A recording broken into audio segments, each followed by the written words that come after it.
RCB ने चेन्नई को 17 सालों बाद चेपॉक में हरा दिया है। चेन्नई को उनके इतिहास की तीसरी सबसे बड़ी आईपीएल की हार आरसीबी ने सौंप दी है। चेन्नई में सबको शांत कर दिया है। क्या ही जबरदस्त परफॉर्मेंस, पूरी टीम परफॉर्मेंस आरसीबी की तरफ से हम सभी को देखने को मिली। जितना इसकी तारीफ हो उतनी कम है। भले आप बल्लेबाजी की बात करें या गेंदबाजी की, चेन्नई कहीं भी सामने नहीं टिका। मैच से पहले इतनी हवा बनाई गई इस मैच के लिए, मतलब कि आप एक तरफ देखें आरसीबी की टीम जो सबसे कंप्लीट टीम नज़र आ रही है, वहाँ पे सीएसके की टीम जिनको इतना हाइप करा गया, हमारे स्पिनर्स उतने बढ़िया, हमारे बॉलर्स देखो कितनी अच्छी स्लोअर वन डालते हैं। सबसे पहले तो आपके स्पिनर्स को आड़े हाथों लिया हमारे बैट्समैन ने, उसके बाद में लास्ट में आपके फास्ट बॉलर्स को भी आड़े हाथों लिया। अगर सब कुछ ठीक होता तो आरसीबी 220 तक भी पहुंच सकता था। आरसीबी कहाँ पे चूक गई थोड़ा सा, आज उस पर भी बात करेंगे, लेकिन आज दिन है सेलिब्रेट करने का। आरसीबी ने हरा दिया है सीएसके को, कर दिया है पूरा शांत चेपॉक को। और मजेदार एक मैच हुआ। पहले टॉस हार के आरसीबी बल्लेबाजी करने आई। कप्तान रजत पाटीदार ने कहा कि भाई हम पहले बल्लेबाजी करेंगे, बड़ा स्कोर लगाने की कोशिश करेंगे। ऋतुराज ने टॉस पर कहा पहले से थोड़ा बेटर विकेट लग रहा है। पहला मैच इस स्टेडियम में हुआ था 150 पे, वो भी लास्ट ओवर में जाके सीएसके ने चेस किया था। अब तो मुंबई अपने आप को कोस रहा होगा कि हम थोड़ा बढ़िया क्रिकेट खेल लेते, हम थोड़ा अच्छी प्लेइंग 11 उतार लेते तो चेन्नई से हमको ये मैच हारना नहीं पड़ता। क्योंकि आज जो आरसीबी ने हालत करी चेन्नई की, जो एक चेन्नई का हवा बना हुआ है कि चेन्नई ये कर देगा वो कर देगा, चेन्नई में ऐसा दिमाग है वैसा दिमाग है, सबके मन से वो डर आज निकल गया होगा। All thanks to RCB. बल्लेबाजी करने आते हैं, पहली ओवर में खलील के 2 चौके लगाते हैं फिल सॉल्ट, और फिल सॉल्ट की बल्लेबाजी ज़बरदस्त। 16 बॉल खेल के जाते हैं 200 के स्ट्राइक रेट पे और एक बढ़िया बेस सेट करते हैं। बढ़िया स्टंपिंग धोनी की तरफ से, नूर अहमद को पहला विकेट मिला था आज के मैच का। और लेकिन विराट कोहली आज थोड़े फंसे फंसे दिखे, मतलब जो उनके बेस्ट शॉट है वो खेलते हुए नहीं दिखे।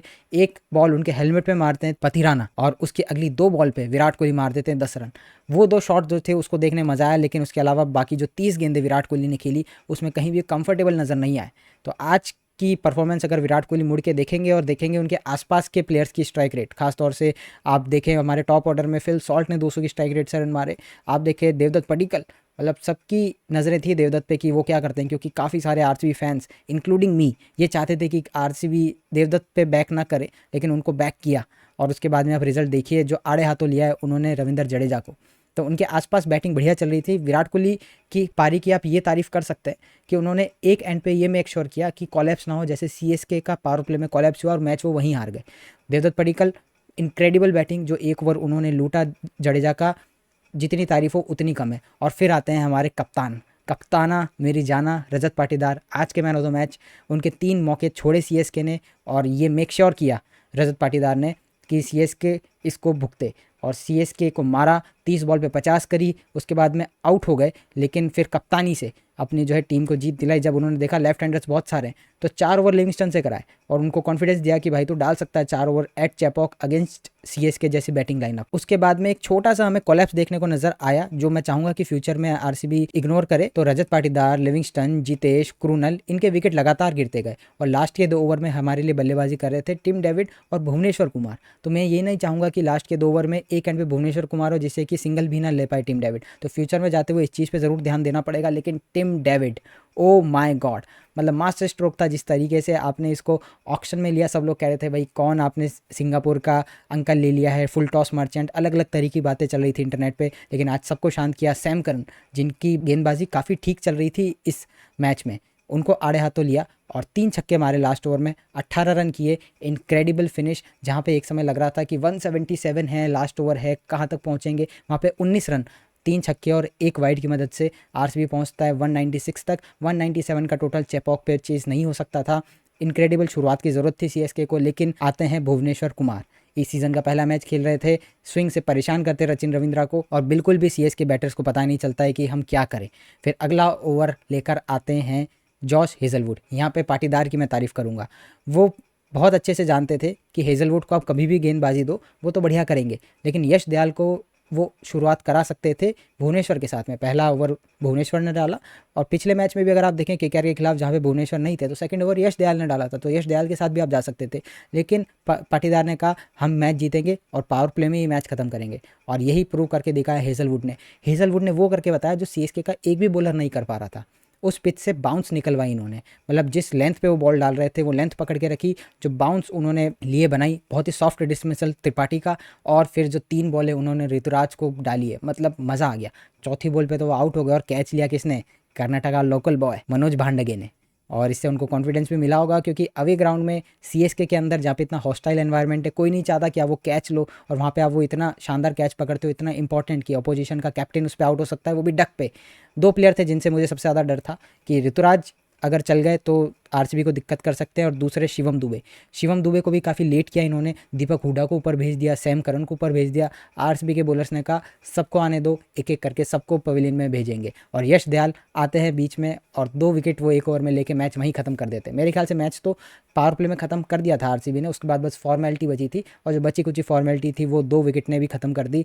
Lamb Livingstone with the bat ज़्यादा कुछ खास नहीं कर पाए, उन्होंने नूर को एक 6 लगाया था, उसकी अगली बॉल पे आउट हो गए थे, लेकिन विद द बॉल वो सिर्फ इकलौते ऐसे बॉलर थे जो सीएसके के 3 लेफ्ट हैंडेड बैट्समैन हैं उनको बॉल बाहर निकाल सकते थे। अगर हम बात करें सुयश की तो वो बॉल अंदर लाते लेग स्पिन से, हाँ उनकी 1-2 ऑड गूगलीज होती है, वो लेफ्ट हैंडर के लिए बाहर जाएगी। और क्रुनल को इसलिए आप देखेंगे आज 2 ही ओवर मिले, दूसरा भी लास्ट ओवर दे दिया, ठीक है आप लॉलीपॉप डाल दो महेंद्र सिंह धोनी को तो वो छक्का मार के जो क्राउड आया है वो खुश हो जाएगा। इतना बेशरम क्राउड है, मैच हार चुकी थी सीएसके, धोनी के 6 पे इतना चिल्ला रहे हैं जैसे कि कोई वर्ल्ड कप जीत गया। ठीक है इमोशंस हम समझते हैं कि एमएस धोनी खेलने आया है, कई सारे लोग तो सिर्फ उन्हीं के लिए मैच देखना है, सीएसके को किसी को कोई लेना देना भी नहीं है, लेकिन आपकी टीम एक तरफा हार रही है और एमएस धोनी अगर लास्ट ओवर में 6 मार रहे हैं अपने नेट रन रेट बचाने के लिए, तो वहाँ पे ऐसे सेलिब्रेट किया जा रहा है जैसे कि कोई वर्ल्ड कप जीत गए। तो इससे साफ दिखाई देता है कि कोई भी सीएसके का फ़ैन नहीं है, सिर्फ प्लेयर वर्शिप चल रही है, और एमएस धोनी जब तक इस टीम में है तब तक ही इस टीम का सिग्निफिकेंस है, उसके बाद में ये इररिलेवेंट टीम बन के रह जाएगी।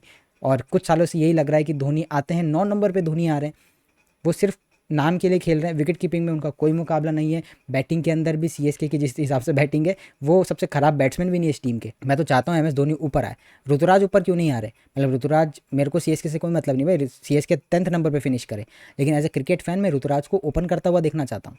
राहुल त्रिपाठी के 2 मैच हो गए, फ्लॉप हो गए, आप या तो नंबर 3 भेज दो, नंबर 3 उन्होंने इंडिया के लिए खेला हुआ है, ऋतुराज खुद ओपन कर लो, लेकिन क्या वो इंडिया का स्लॉट टारगेट कर रहे हैं कि ओपनर में तो जगह नहीं है T20s के अंदर, मिडिल ओवर में मैं ट्राई कर लेता हूँ। तो ये कुछ चीज़ें जो सीएसके को खुद सॉर्ट आउट करनी पड़ेगी। पथिराना आउट ऑफ नोवेयर आ गए, मतलब पथिराने के लिए था कि उनकी इंजरी कंसर्न थी और रिकवर कर रहे हैं, कल स्टीफन फ्लेमिंग ने कहा प्रेस कॉन्फ्रेंस में, लेकिन आज एकदम से प्लेइंग 11 में उनका नाम आ गया। ये मैं जान के काफ़ी हैरान हुआ, पथिराना इतना जल्दी कैसे फिट हो गया। और उन्होंने 3 ओवर डाले और विराट कोहली को जो उन्होंने बाउंसर मारी थी उसके बाद में विराट कोहली ने तो पहले इनकी रेल बनाई, उसके बाद में 3 ओवर इनके महंगे साबित हुए थे, लेकिन जो इन्होंने लास्ट ओवर डाला जिसमें वाइड का 1 रन आया था, उसके अलावा इन्होंने विकेट भी लिया उस ओवर में और रन भी नहीं दिए थे, तो 19th ओवर मैच टर्निंग साबित हो सकता था अगर टिम डेविड लास्ट ओवर में वो 3 छक्के नहीं मारते। जितेश शर्मा का कैमियो काफ़ी इंपॉर्टेंट था, जहाँ पे एक समय उनके 4 बॉल पे 12 रन थे, और एक जो उन्होंने नूर अहमद के स्पेल की लास्ट बॉल पे कवर्स के ऊपर से 6 लगाया, मेरे लिए वो शॉट ऑफ द मैच था। उसके बाद में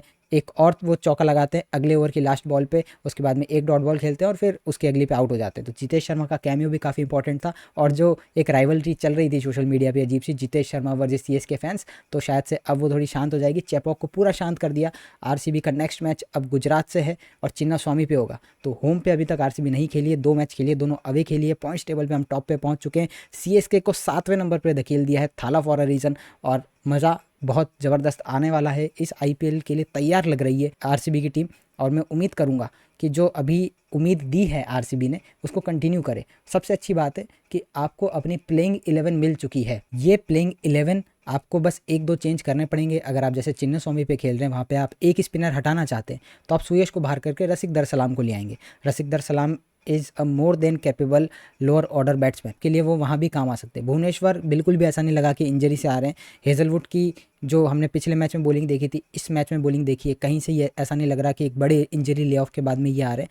तो कमाल की गेंदबाजी आरसीबी की तरफ से, बैट्समैन को भी उतना ही क्रेडिट जाता है जिस तरीके से शुरुआत करी फिल सॉल्ट ने, उसके बाद देवदत्त ने कंटिन्यू किया, उसके बाद कप्तान रजत पाटीदार ने उसको कंटिन्यू किया। फिनिश करने के लिए टिम डेविड बहुत अच्छे थे। बीच में एक छोटा सा कोलैप्स हुआ आरसीबी का कि आसानी से आपको 200 से 220 बना लेने चाहिए थे, लेकिन लास्ट में ओवर में टीम डेविड के 3 छक्कों की ज़रूरत पड़ी कि आप 197 तक पहुंच पाए। तो वो एक छोटी सी जगह है जहां पे शायद से इंप्रूवमेंट हो सकती है, लेकिन पूरी तरीके से आपने डोमिनेट किया है। बीट भुवनेश्वर कुमार का ओपनिंग स्पेल, हेजलवुड का पहला ओवर, यश दयाल के इंपॉर्टेंट विकेट्स, लिविंगस्टन के क्रूशल ब्रेक थ्रूज, सुयश शर्मा की इकोनॉमिकल गेंदबाजी, पिछले मैच में काफ़ी पिटाई हुई थी, आज बहुत ही कंट्रोल में उन्होंने रन्स दिए। विकेट नहीं मिले, होपफुली वो भी मिल जाएगा। पिछले मैच में रसेल का इंपॉर्टेंट विकेट लिया था सुयश ने, और अभी अगर आप देखें तो आज रन्स नहीं दिए, किसी भी गेंदबाज ने आज रन लीक नहीं करे। अगर आप स्कोर बोर्ड देखेंगे तो ये ज़रूर देखेंगे कि 2 ओवर में 26 रन दे दिए क्रूनल ने, लेकिन उसमें आप ये भी देखेंगे कि क्रूनल ने लास्ट ओवर डाला जब तक मैच खत्म हो गया था। धोनी को उन्होंने लॉलीपॉप डाली कि भाई जो ऑडियंस आई है वो मज़ा ले ले, अपने टिकट का पैसा वसूल कर ले, क्योंकि उनको सीएसके से कोई मतलब नहीं है जो चेपॉक में मैच देखने जाता है। उनको देखना है कि बस धोनी कैसे आ जाए। जब हर एक विकेट गिर रहा था तो सीएसके के फैन देख रहे थे भाई धोनी आ रहे हैं क्या, धोनी आ रहे हैं क्या। ऐसे टीम नहीं बनती, ऐसे फैन नहीं बनते। और ये बहुत ही बड़ा डेंजर साइन है सीएसके एज अ फ्रेंचाइज कि जिस दिन धोनी चले गए उस दिन कौन इनके मैचेस देखने आएगा, कौन इतना इनको होल हार्टेडली सपोर्ट करेगा। वहीं दूसरी तरफ आरसीबी के फैन थोड़े बहुत थे स्टेडियम में जिन्होंने पूरा माहौल बना दिया। आरसीबी की चैंट्स हमें सुनाई दी है। अब अगले मैच में आरसीबी परफॉर्मेंस अपना कंटिन्यू करे, क्योंकि हम अक्सर सुनते हैं कि आरसीबी अपने होम ग्राउंड पे अच्छा नहीं खेलती।